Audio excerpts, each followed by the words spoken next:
Welcome to Chandu RK news. ఇప్పుడు headlines చూద్దాం. సూర్యకుమార్ యాదవ్ ని ఎలా ఆపాలి? మాజీ పేసర్ జహీర్ ఖాన్ చెప్పిన సమాధానం ఇదే. బిర్యానీ ఆర్డర్లలో నగరవాసులే టాప్, స్విగ్గీ నివేదికలో వెల్లడి. అందుకే చంద్రబాబు 2 చోట్ల పోటీ చేయాలనుకుంటున్నారు. బొత్స సత్యనారాయణ. భారత్ వర్సెస్ దక్షిణాఫ్రికా మధ్య 3వ టీ20 మ్యాచ్ లో కెప్టెన్ సూర్యకుమార్ యాదవ్ సెంచరీతో చెలరేగాడు. ఇక మైదానం నలువైపులా 6లు 4లతో విరుచుకుపడ్డాడు. సూర్యను కట్టడి చేయడానికి సౌత్ ఆఫ్రికా బౌలర్లు నానా తంటాలు పడ్డారు. ఇక ఎట్టకెలకు సెంచరీ పూర్తయ్యాక అవుట్ చేయగలిగారు. మ్యాచ్ లో దక్షిణాఫ్రికా బౌలర్లకు ఎదురైన పరిస్థితిపై టీమిండియా మాజీ ఫాస్ట్ బౌలర్ జహీర్ ఖాన్ ఆసక్తికరంగా స్పందించారు. అయితే సూర్య రెచ్చిపోయి ఆడుతున్నప్పుడు అవుట్ చేయడం ఒక్కటే అతడిని ఆపగలిగే మార్గమని, అదొక్కటే అవకాశమని బౌలర్లకు జహీర్ సూచించాడు. బౌలర్లు అత్యుత్తమ బంతులు సంధించి సూర్యని అవుట్ చేయాలని అన్నాడు.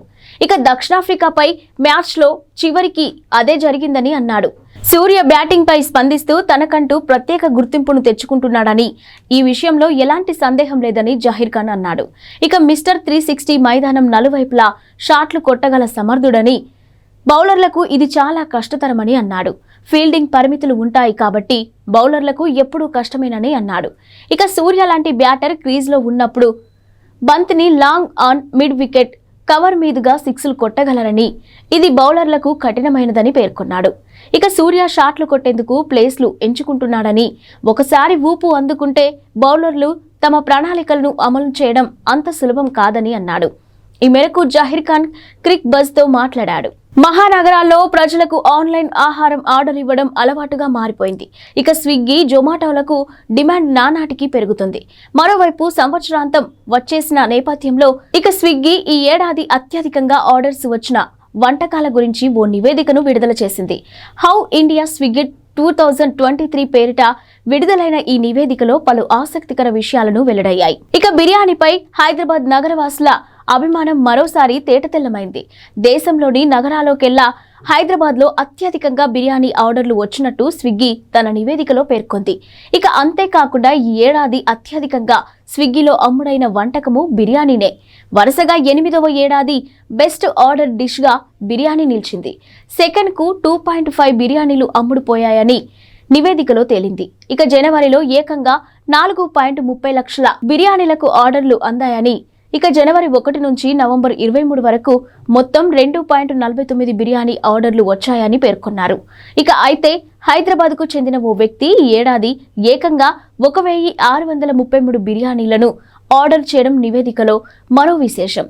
దీంతో పాటు హైదరాబాద్ వాసులు మొత్తం 6 లక్షల విలువైన ఇడ్లీలు ఆర్డర్ చేశారు. అత్యధికంగా ఆర్డర్ నమోదైన నగరాల్లో ఢిల్లీ, చెన్నై తర్వాతి స్థానంలో హైదరాబాద్ నిలిచింది. వైసీపీలో నియోజకవర్గాల ఇన్ఛార్జీల మార్పులపై విపక్షాలు విమర్శలు గుప్పిస్తున్న సంగతి తెలిసిందే. వైసీపీ ఓడిపోబోతుందనే భయాలు కారణంగానే ఇన్ఛార్జీలను మారుస్తున్నారని విమర్శిస్తున్నారు. ఈ నేపథ్యంలో మంత్రి బొత్స సత్యనారాయణ మాట్లాడుతూ టీడీపీకి కౌంటర్ ఇచ్చారు. మార్పులనేవి ప్రతి పార్టీలో జరిగే ప్రక్రియేనని ఆయన అన్నారు. ఇక గత ఎన్నికల్లో చంద్రబాబు సీట్లు ఇచ్చిన అందరూ గెలిచారా అని ప్రశ్నించారు. మార్పులు చేర్పులు అన్ని పార్టీలో ఉంటాయని, అదే ప్రక్రియ తమ పార్టీలో కూడా జరిగిందని చెప్పారు. కుప్పంలో గెలుస్తాననే నమ్మకం చంద్రబాబుకు లేదని, అందుకే 2 చోట్ల పోటీ చేయాలనుకుంటున్నారని బొత్స ఎద్దేవా చేశారు. విడతల వారీగా మద్యం నిషేధం చేస్తానని చెప్పిన ముఖ్యమంత్రి జగన్ అదే చేస్తున్నారని చెప్పారు. ఇక సామాన్యులకు మందు దొరకకుండా చేస్తున్నామని తెలిపారు. మద్యం విషయంలో ప్రజల్లో పరివర్తన తెస్తున్నామని తెలిపారు. ఇక అంగన్వాడీల ఆందోళన విరమించాలని సూచించారు. తుఫాను కారణంగా జరిగిన పంట నష్టంపై చంద్రబాబు నోటికి వచ్చినట్టు మాట్లాడుతున్నారని బొత్స మండిపడ్డారు. వర్షం తగ్గాక పంట నష్టంపై అంచనా వేస్తారని తెలిపారు. రంగు మారిన ధాన్యాన్ని కూడా కొనాలని ముఖ్యమంత్రి సూచించారని చెప్పారు. ప్రజలకు అండగా ఉన్నది వైసీపీ అని, వచ్చే ఎన్నికల్లో టీడీపీ తుడిచిపెట్టుకుపోవడం ఖాయమని జోసెం చెప్పారు. బహిరంగ మూత్ర విసర్జన వద్దన్నందుకు ఓ మాజీ సైనికుడు కాల్పులు జరిపాడు. దేశ రాజధాని ఢిల్లీలో బుధవారం రాత్రి జరిగింది ఈ ఘటన. ఇక పోలీసుల కథనం ప్రకారం బురాలిలోని రాయల్ అపార్ట్మెంట్కు చెందిన మాజీ సైనికుడు రవీంద్ర బహిరంగంగా మూత్ర విసర్జన చేస్తుండగా చూసిన అదే అపార్ట్మెంట్కు చెందిన హేమంత్ ప్రశ్నించాడు. బహిరంగ మూత్ర విసర్జన చేయకూడదని హెచ్చరించారు. దీంతో ఆగ్రహంతో ఊగిపోయిన రవీంద్ర చెప్పేందుకు నువ్వెవరంటూ అతడిపై తుపాకీ ఎక్కుపెట్టాడు. 2 రౌండ్లు కాల్చాడు. కాల్పులో హేమంత్ గాయపడ్డాడు. వారించిన మరో వ్యక్తిపైన రవీంద్ర దాడికి దిగాడు. ఈ ఘటనపై కేసు నమోదు చేసుకున్న పోలీసులు నిందితుడు రవీంద్రను నిన్న అరెస్ట్ చేశారు. ఘటన జరిగిన సమయంలో నిందితుడు మద్యం మత్తులో ఉన్నట్టు తెలిపారు.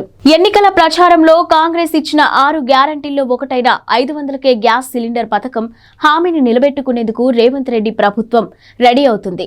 ఇక మహాలక్ష్మి పథకం కింద అందించనున్న గ్యాస్ సిలిండర్ను అందించనుండగా ఇందుకోసం 2 రకాల ప్రతిపాదనలు సిద్ధం చేసినట్టు తెలుస్తుంది. రేషన్ కార్డు ఉన్న వారితో పాటు లేని వారిలోనూ లబ్ధిదారులను ఎంపిక చేయడం అందులో మొదటిది కాగా, ఇక రెండవది రేషన్ కార్డుతో పని లేకుండా లబ్ధిదారులకు అందించడం రెండవదని చెప్పుకొచ్చారు. రాష్ట్రంలో మొత్తం 1.20 కోట్ల గ్యాస్ కనెక్షన్లు ఉండగా వీరిలో 44% మంది అంటే 52.80 లక్షల మందికి ప్రతి నెల రిఫిల్ బుక్ చేసుకుంటున్నారు. ఇక రేషన్ కార్డు ఉన్న కుటుంబాలు 89.99 లక్షల చొప్పున. ఈ లెక్కన తొలి ప్రాతిపాదికన ప్రకారం ఈ పథకాన్ని త్వరగానే అమలు చేయవచ్చు.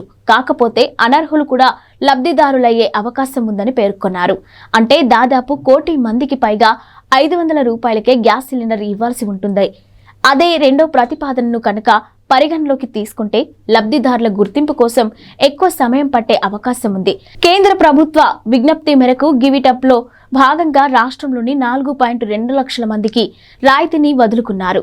ఇక దీంతో మిగిలిన వినియోగదారుల్లో ఎంతమందిని ఈ పథకానికి ఎంపిక చేస్తారనేది ఆసక్తికరంగా మారింది. ఇక ఈ పథకానికి ఎంపికయ్యే లబ్ధిదారులకు ఏడాదికి 6 సిలిండర్ల చొప్పున ఇస్తే ప్రభుత్వంపై దాదాపుగా 2,225 కోట్ల అదనపు భారం పడుతుంది.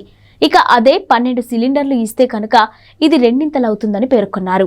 బీఆర్ఎస్ ప్రభుత్వం గతంలో ఏర్పాటు చేసిన కొత్త జిల్లాలను కుదించడం ఉండదని ఎమ్మెల్సీ జీవన్ రెడ్డి పేర్కొన్నారు. వాటితో ప్రజలకు కొంత ప్రయోజనం చేకూరిందని పేర్కొన్నారు. ఇక గురువారం కరీంనగర్లో ఏర్పాటు చేసిన మీడియా సమావేశంలో ఆయన ఈ విషయాలను వెల్లడించారు. కొత్త జిల్లాల ఏర్పాటుతో ఆయా ప్రాంతాల్లోని మెడికల్ కాలేజీలు వచ్చాయని, అటువంటి అభివృద్ధి వల్ల ప్రజలకు మేలు జరుగుతుందని పేర్కొన్నారు.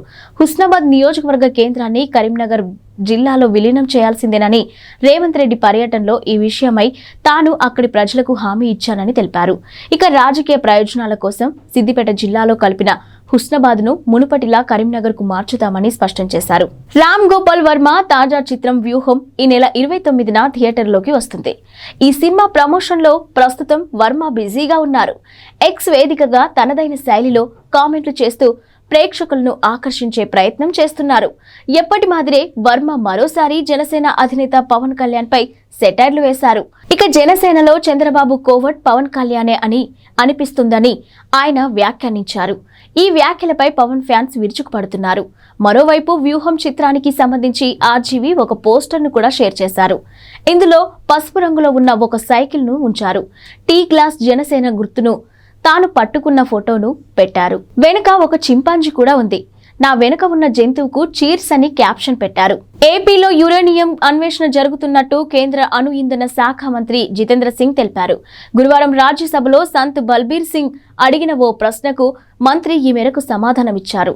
మొత్తం 4 జిల్లాల్లో యురేనియం కోసం అన్వేషిస్తున్నట్టు వెల్లడించారు. వైఎస్ఆర్ జిల్లాల్లోని నల్గొండవారిపల్లె, అంబకపల్లె, బక్కన్నగారిపల్లె, శివరాంపురం, పించ, కుమ్మరంపల్లె, నాయగాపల్లెలో అన్వేషణ సాగుతుందని మంత్రి పేర్కొన్నారు. ఇక పల్నాడు జిల్లాలో సారంగపల్లె, మదనపాడు, తంగెడ, కర్నూలు జిల్లాలో బొమ్మరాజుపల్లె, వినకహల్పాడ్, కప్పట్రాళ్ల, అన్నమయ్య జిల్లాలో కాటమాయకుంట, వరికుంటపల్లెలు ఉన్నాయని చెప్పారు. Atomic minerals director of exploration and research ఇటీవల కాలంలో ఇక్కడ అన్వేషించినట్టు పేర్కొన్నారు. ఇక ఏపీలోని కన్నంపల్లె, తెలంగాణలోని చిత్రియాల్ వద్ద కొత్త గనులు, ప్లాంట్లు ఏర్పాటు చేసే విషయమై యురేనియం కార్పొరేషన్ ఆఫ్ ఇండియా ప్రారంభించిన పనులు వివిధ దశల్లో ఉన్నట్టు తెలియజేశారు. ఎన్నికల హామీల్లో భాగంగా మహాలక్ష్మి పథకం కింద ఆర్టీసీ బస్సుల్లో మహిళలకు ఉచిత ప్రయాణాన్ని కాంగ్రెస్ ప్రభుత్వం ఇప్పటికే అమలు చేస్తుంది. కాగా గురువారం రాత్రి 12 గంటల నుంచి జీరో టికెటింగ్ విధానం అమల్లోకి వచ్చింది. ఇక శుక్రవారం నుంచి జీరో టికెట్లను జారీ చేయాలని ఆర్టీసీ అధికారులకు ఆర్టీసీ ఎండీ వీసీ సజ్జనార్ ఆదేశాలను జారీ చేశారు. ఈ విధానాన్ని గురువారం రాత్రి ప్రయోగాత్మకంగా పరిశీలించారు. అది విజయవంతం అవడంతో అమల్లోకి తీసుకొచ్చారు. ఇక ఈ మేరకు టికెట్లు జారీ చేసే టీం మెషిన్లలో ప్రత్యేక సాఫ్ట్వేర్ ను ఇన్స్టాల్ చేశారు. ఎక్కడి నుంచి ఎక్కడికి ప్రయాణిస్తున్నారు, ప్రయాణించేది ఆర్డినరీ బస్సా లేక ఎక్స్ప్రెస్ బస్సా అనే వివరాలు జీరో టికెట్ పై రికార్డ్ అవుతున్నాయి. ఇక బుధవారం రాత్రి నుంచే వీటి పనితీరును పరిశీలించారు. కూషాయిగూడ మిథాని సిటీ డిపోల్లో ప్రయోగాత్మకంగా జీరో టికెటింగ్ ను అమలు చేసి పరిశీలించారు. మరోవైపు రెగ్యులర్ బస్సులతో పాటు ప్రత్యేక బస్సుల్లో కూడా మహిళలకు ప్రయాణ ఉచిత సౌకర్యాన్ని కల్పించాలని టీఎస్ఆర్టీసీ నిర్ణయించింది. పండగలు, జాతరల సమయాల్లో నడిపే బస్సు సర్వీసుల్లో కూడా ఉచిత ప్రయాణాలు చేయవచ్చని తెలిపింది. వారాంతాల్లో నడిపే అదనపు బస్సులకు ఈ నిర్ణయం వర్తిస్తుందని తెలిపింది. మహిళలు, బాలికలు, ట్రాన్స్జెండర్లు జీరో టికెట్ పై ప్రయాణించవచ్చని తెలిపారు. ఇక కొమరవెల్లి, నాగోబా వంటి జాతరలతో పాటు ప్రధానమైన పండుగలకు ప్రత్యేకంగా నడిపే సర్వీసుల్లో ఈ వెసులుబాటు మహిళలకు అందుబాటులో ఉంటుందని పేర్కొన్నారు. దేశవ్యాప్తంగా సంచలనం సృష్టించిన పార్లమెంటు భద్రతా ఉల్లంఘన ఘటనకు ప్రధాన సూత్రధారిగా ఉన్న లలిత్ ఝా లొంగిపోయాడు. ఢిల్లీ నడిబొడ్డున ఉన్న కర్తవ్య పథ్ మార్గం గుండా వెళ్లి పోలీస్ స్టేషన్లో లొంగిపోయారని ఢిల్లీ పోలీస్ వర్గాలు వెల్లడించాయి. ఇక లలిత్ ను అరెస్ట్ చేసినట్టు నిర్ధారించాయి. న్యూఢిల్లీ జిల్లా పోలీసులు అతడిని స్పెషల్ సెల్ కు అప్పగించారు. దీంతో 2 రోజుల పాటు పరారీలో ఉన్న లలిత్ ప్రస్తుతం పోలీసుల అదుపులో ఉన్నాడు. లలిత్ నిమ్రా నుంచి బస్సులో ప్రయాణించి రాజస్థాన్లోని నాగౌర్కు వెళ్లాడు. అదే అతను చివరిసారిగా కనిపించింది. ఇక అక్కడ 2 స్నేహితులతో కలిసి ఒక హోటల్లో బస చేశాడని పోలీసులు అతడి కోసం అన్వేషిస్తున్నారని తెలుసుకొని తిరిగి వచ్చి లొంగిపోయానంటూ లలిత్ తెలిపాడు. ఇక పోలీసు వర్గాలు వెల్లడించాయి. లలిత్ ఝా కోల్కతా నగరానికి చెందిన వ్యక్తి, ఉపాధ్యాయుడిగా పనిచేస్తున్నాడని తేలింది. కాగా లోక్సభలో భద్రతా ఉల్లంఘనకు పాల్పడిన ఘటనలో ఇప్పటికే 4 వ్యక్తులు అరెస్ట్ అయిన విషయం తెలిసిందే. లోక్సభలో కలకలం సృష్టించిన సాగర్ శర్మ, మనోరంజన్ తో పాటు పార్లమెంటు భవనం వెలుపల నినాదాలు చేసిన నీలం దేవి, అమోల్ షిండేలు పోలీసులు అరెస్ట్ చేశారు. ఇక వీళ్ళు 4 రంగుల పొగ డబ్బాలతో కలకలం రేపారు. ప్రజాస్వామ్యాన్ని కాపాడాలంటూ పెద్ద ఎత్తున నినాదాలు చేశారు. సాగర్, మనోరంజన్ లోక్సభ పబ్లిక్ గ్యాలరీ నుంచి సభలోకి దూకి తీవ్ర కలకలం రేపారు. ఇక వీడియోలను రికార్డ్ చేశారు. ఈ వీడియోలను సూత్రధారి లలిత్ ఝా సోషల్ మీడియాలో పోస్ట్ చేశాడు. ప్రముఖ బాలీవుడ్ నటుడు శ్రేయస్ తల్పాడే గుండెపోటుకు గురయ్యారు. నిన్న సాయంత్రం హార్ట్అటాక్ రావడంతో ఆయనను ముంబైలోని ఓ ఆసుపత్రిలో చేర్పించారు.